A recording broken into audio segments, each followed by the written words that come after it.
जय माता दी। आप सभी का हमारे YouTube चैनल पर हार्दिक स्वागत है। आज शुक्रवार के दिन आइए सुने दशा माता और गणगौर व्रत की पौराणिक कथा। प्रेम से बोले दशा माता की जय हो। एक समय की बात है, एक राजा था। जब नाई उनके बाल काटने आया तो उसने राजा को बताया कि एक बहुत ही सुंदर कन्या है। उस कन्या को दशा माता का इष्ट था।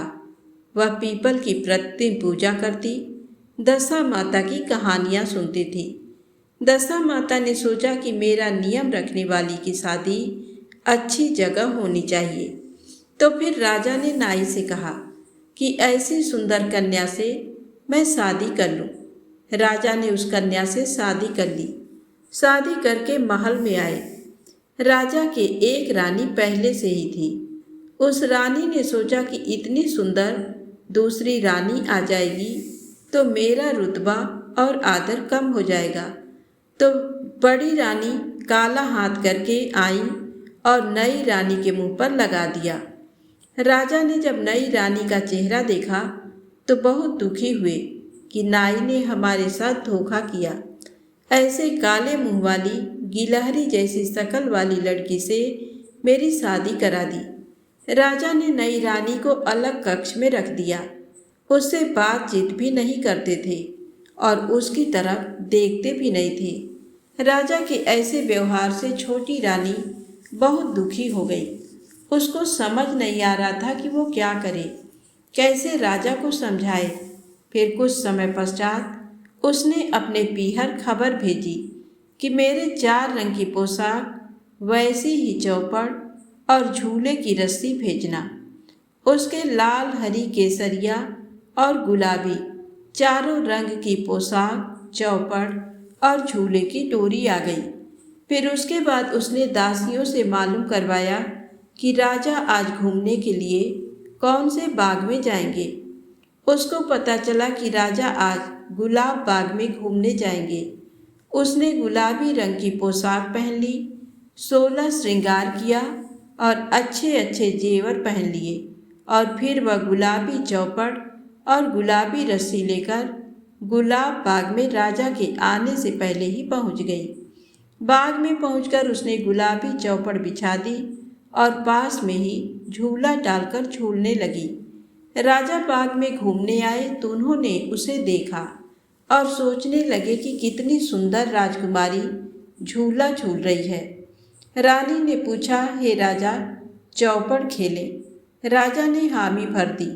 दोनों चौपड़ खेले, बातें की और फिर राजा वहाँ से चले गए। राजमहल में जाते समय राजा मन ही मन विचार करने लगा कि ऐसी सुंदर कन्या तो अपने महल में होनी चाहिए। राजा के महल में आने से पहले ही छोटी रानी दासियों की मदद से राजमहल में आ जाती हैं। अब दूसरे दिन रानी ने पता कराया कि राजा कौन से वाले बाग में जाएंगे।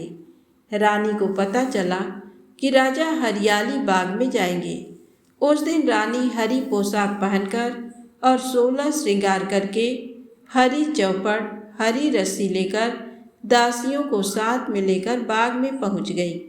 चौपड़ बिछाया, झूला लगवाया और झूलने लगी।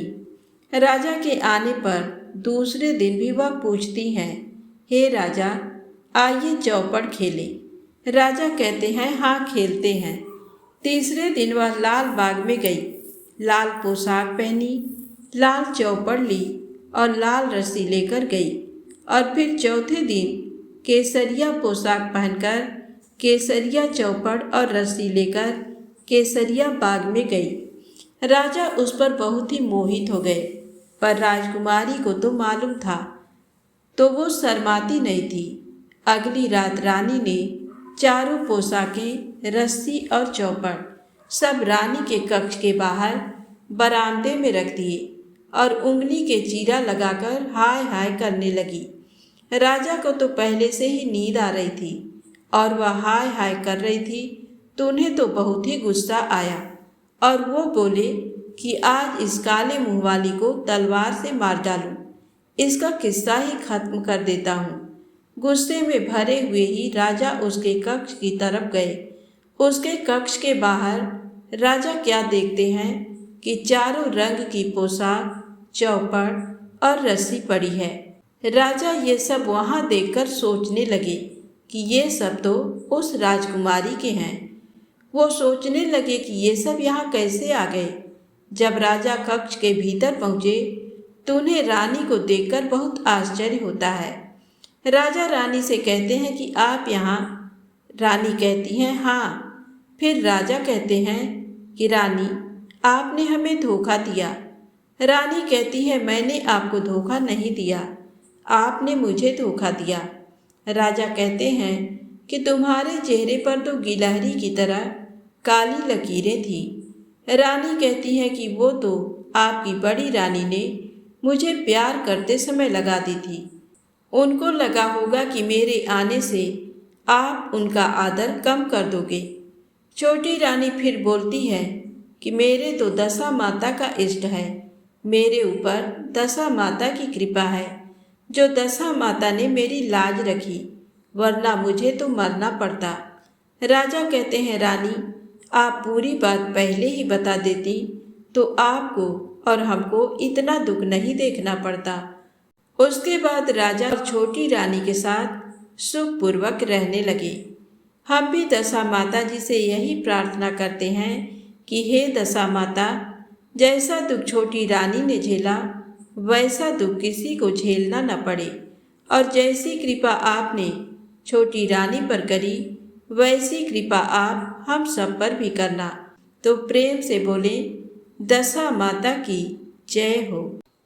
अब आइए सुने दशा माता की दूसरी पौराणिक कथा। एक समय की बात है, एक ब्राह्मणी थी। वो दशा माता की नित्य नियम से पूजा करती थी। उसका प्रतिदिन का नियम था कि जो कोई भी उसके दरवाजे पे कुछ मांगने आता था वह उसे जरूर देती थी।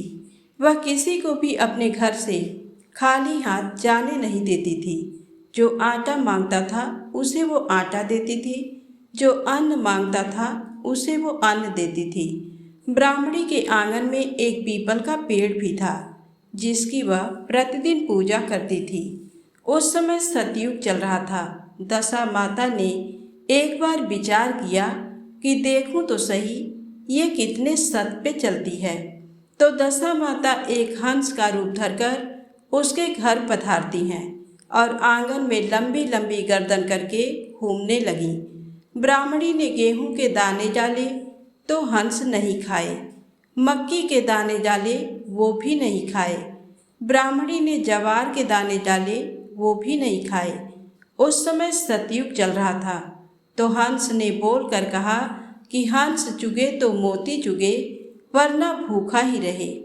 तब तो फिर ब्राह्मणी के घर में जो पैसे थे वो देकर दुकान से मोती ले आई और हंस को मोती चुगाई, और हंस तो मोती चुगकर चला गया। दूसरे दिन जब हंस आकर बोला कि हंस चुगे तो मोती चुगे, वरना भूखे ही रहे, तो फिर ब्राह्मणी अपने जेवर बेचकर दुकान से मोती खरीद कर लाई और हंस को चुगाई। हंस तो मोती चुगकर चला गया। तीसरा दिन होते ही जब वह हंस वापस आया तो ब्राह्मणी परेशान हो गई। अब मैं मोती कहाँ से लाऊंगी? फिर ब्राह्मणी अपना घर गिरवी रखकर मोती खरीद कर लाई और हंस को मोती चुगाई। उस दिन ब्राह्मणी को नींद भी नहीं आई कि कल जब हंस आएगा तो मोती कहाँ से लाऊंगी। चौथा दिन होते ही हंस तो आ गया। फिर ब्राह्मणी अपनी बेटी को सेठ के यहाँ नौकरानी के रूप में रखने की बात करके सेठ से पैसे लेकर आई। ब्राह्मणी बोलती है कि कल से मैं अपनी बेटी को आपके घर नौकरानी के रूप में भेज दूंगी। फिर ब्राह्मणी उन पैसों से मोती लेकर आई और हंस को चुगाई। रात को ब्राह्मणी सोचती है कि कैसे मैं अपनी बेटी को नौकरानी के रूप में सेठ के घर भेज दूं। लोग क्या सोचेंगे कि हमने अपनी बेटी को नौकरानी बना दिया। तो ब्राह्मणी बोलती है कि हम सवेरा होने से पहले ही यहाँ से चले जाते हैं, अपनी बेटी को नौकरानी नहीं बना सकते। वो लोग अंधेरे में ही निकलने लगे। उस समय पीपल परमेश्वर तो झरने लगे और नीचे गिरे हुए सारे पत्ते बेशकीमती मोती बन गए। तब ब्राह्मण ने कहा कि मेरे पैरों में कुछ चुभ रहा है, जरा दीपक तो लाना, देखते हैं क्या चुभ रहा है। फिर वो क्या देखते हैं कि आंगन में तो मोती ही मोती बिखरे पड़े हैं। ब्राह्मणी ने सारे मोती बटोरकर अपने पास रख लिए और बोली कि बस सुबह होते ही थोड़े मोती देकर सेठ जी के पैसे चुका देती हूँ। वो सेठ जी से बोलती है कि आपका ब्याज समेत सब उधार चुका दिया है। दशा माता जी की कृपा से ब्राह्मणी का सब दारिद्र्य दूर हो गया और उसके घर में आनंद हो गया। सेठ की लड़की ने उन बेशकीमती मोतियों की माला बनवाकर पहन ली। सेठ की लड़की के राजा की लड़की से दोस्ती थी। राजकुमारी ने बोला कि ऐसी बेशकीमती और सुंदर मोती तेरे पास कैसे आए? तब सेठ की लड़की बोलती है कि मुझे नहीं पता, ये तो मेरे पिताजी लाए। राजा ने सेठ जी को अपने राजमहल में बुलाया और राजा ने उससे पूछा कि तुम ऐसे मोती कहाँ से लाए? तब वह बोला कि मेरे पास एक ब्राह्मणी आई थी।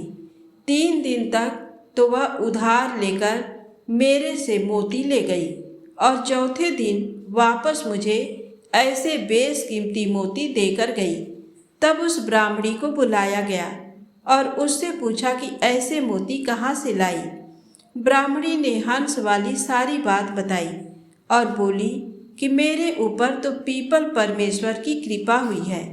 राजा अपने सैनिकों को बोलता है कि इसके घर से पीपल का पेड़ लेकर आओ।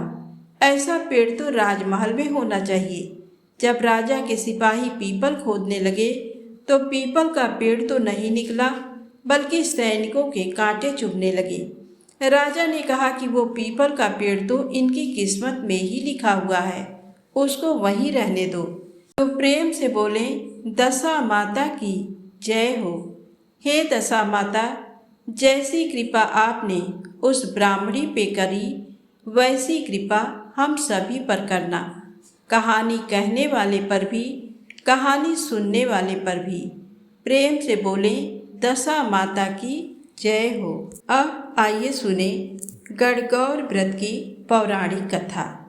ये व्रत चैत्र मास के शुक्ल पक्ष की तृतीया तिथि पर की जाती है। इस व्रत में भगवान शिव और माता पार्वती की पूजा की जाती है।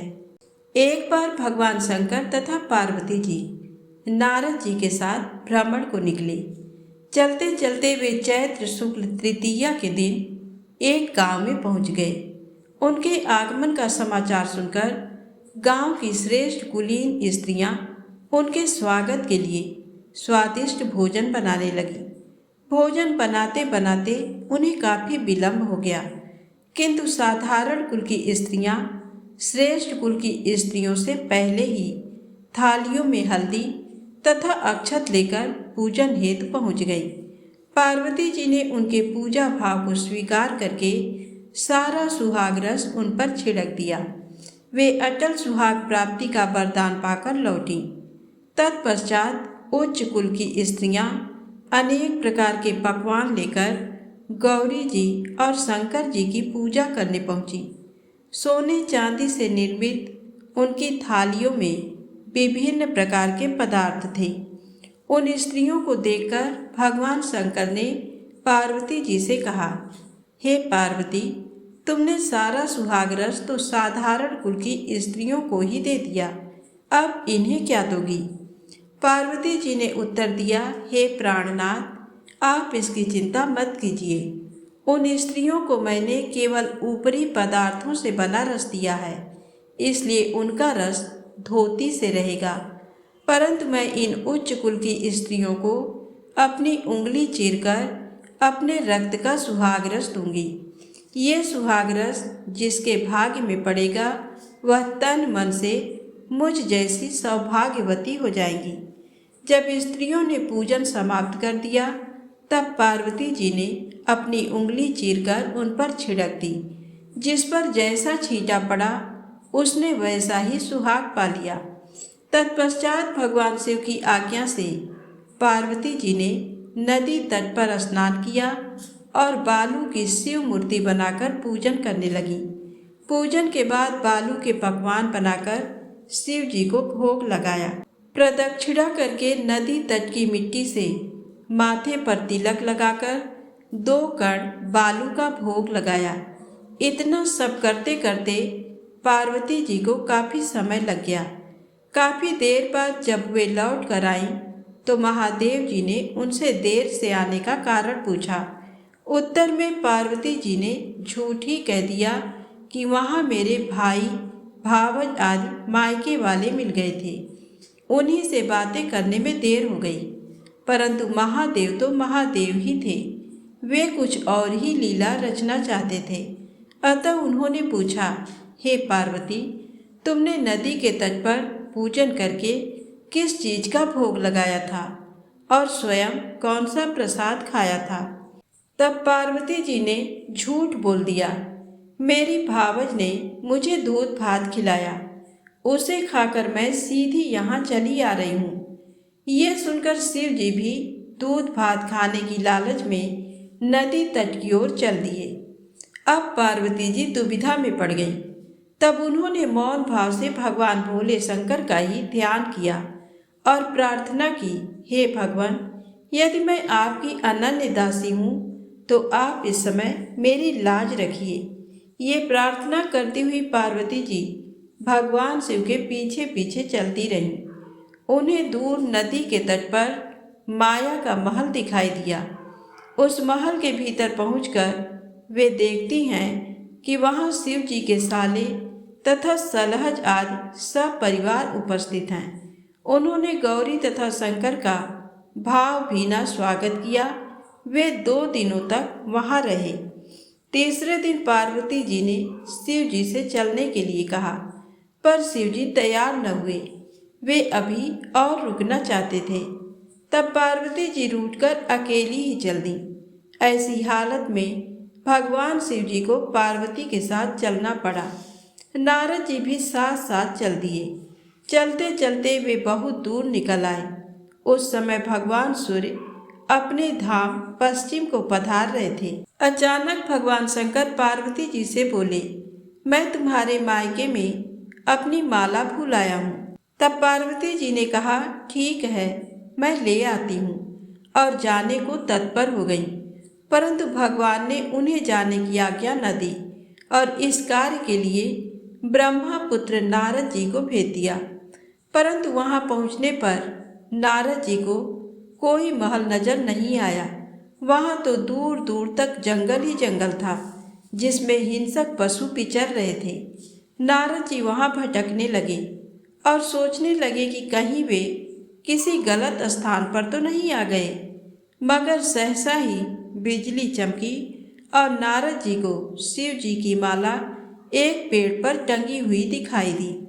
नारद जी ने माला उतार ली और शिव जी के पास पहुंचकर वहां का हाल बताया। शिव जी ने हंसकर कहा, नारद, ये सब पार्वती की ही लीला है। इस पर पार्वती जी बोली, मैं किस योग्य हूँ? तब नारद जी ने सिर झुकाकर कहा, माता, आप पतिव्रताओं में सर्वश्रेष्ठ हैं। आप सौभाग्यवती समाज में आदि शक्ति हैं। ये सब आपके पतिव्रत का ही प्रभाव है। संसार की स्त्रियां आपके नाम स्मरण मात्र से ही अटल सौभाग्य प्राप्त कर सकती हैं और समस्त सिद्धियों को बना तथा मिटा सकती हैं। तब आपके लिए ये कर्म कौन सी बड़ी बात है? महामाया गोपनीय पूजन अधिक शक्तिशाली तथा सार्थक होता है। आपकी भावना तथा चमत्कार पूर्ण शक्ति को देखकर मुझे बहुत प्रसन्नता हुई है। मैं आशीर्वाद रूप में कहता हूँ कि जो स्त्रियाँ इसी तरह गुप्त रूप से पति का पूजन करके मंगल कामना करेंगी, उन्हें महादेव जी की कृपा से दीर्घायु वाले पति का संसर्ग मिलेगा। तो प्रेम से बोले, शंकर भगवान गौरी माता की जय हो।